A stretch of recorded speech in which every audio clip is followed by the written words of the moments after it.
In this example, we're going to be looking at some more complex triggering capabilities. For example, in this one we're going to be going through, the player has to disarm 3 IEDs. If they do not disarm the IED within the time limit, they will then fail the task. We're going to jump straight into things. We'll just take a look at the example before we create our own. I don't think I'm going to be going through all 3 because these are basically all copied and pasted. All we've done here is I have got a charge. This charge is basically attached onto a barrel using this code here. You don't have to use any such magic. You can just have the charge on its own, as we'll be doing in the example. And what basically happens is this charge is named as a variable, and the trigger will then check and see if the IED or charge has been disarmed and the time is less than the required time they have. Then they get the success. They succeed the task. However, if the IED is not being disarmed, it is still alive, and the time is over the limit, the IED will blow up. Very simple little task, but it does put some good pressure on the players.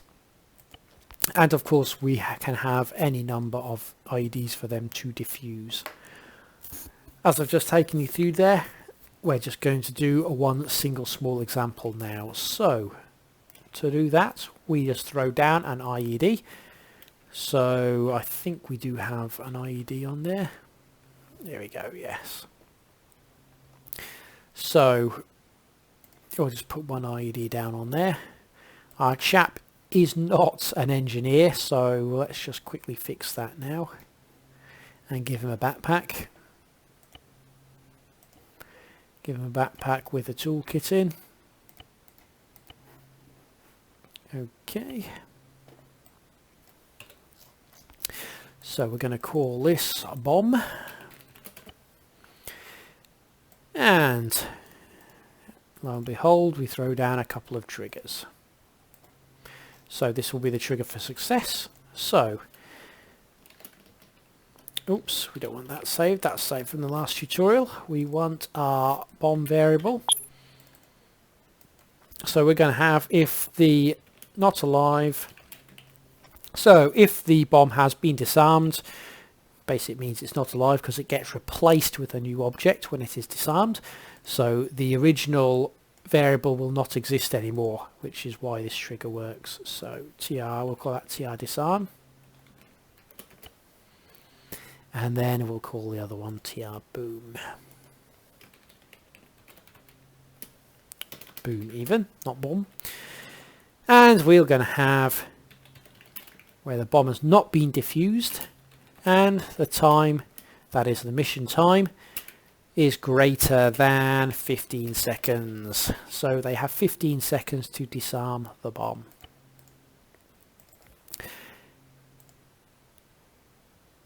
Now, because we've put the failure condition, we also need to specify in this disarm condition that the time is less than or equal to 15, because when this bomb detonates from this script, well, it's not going to detonate yet, but when it does detonate, it will effectively make the bomb appear not alive because it won't be there. So we need to have this extra condition in. Now all we're going to do is just allow set damage, and that will allow us to set the bomb off. So if I start that quickly, and we just sit here for 15 seconds and don't try and disarm the bomb, we'll use that time to get a bit of distance. 15 seconds probably seems like a lot longer in game. If I keep going, that should be clear enough. That could have been me.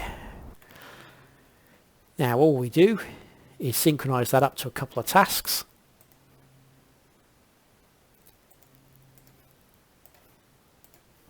Two task states, one for success, one for failure.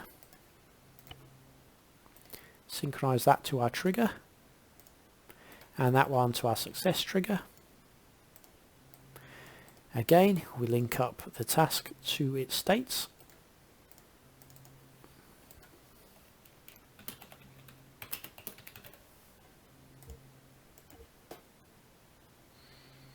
We'll synchronize that up. Nope, we don't initial states. Do we have a bomb? Yes, we do. Okay. There we go. So we have 15 seconds to disable this bomb. Let's give it a go. Ooh, that could have been a bad start. Oh dear, doesn't look like I'm the engineer spec. Time to get running.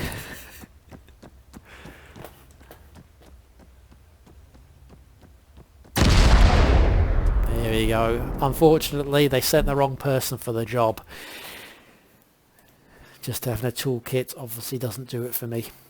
Never mind. But that's the basic principle. And as before in the previous tutorial, we have multiple conditions. Again, because each trigger can be a success or failure, we've got a lot of multiple conditions there. So we can look to say if either of these conditions have been satisfied and either of these conditions have been satisfied. You see here the advantage in renaming your triggers with sensible IDs. So we can see there if the ID has been saved, and that's ID 1, or the ID has been blown up. Either of those have been satisfied, it then goes on to the next. So it basically checks each of these IDs as 1 with the OR clause. So if either of those has been fired, it will count.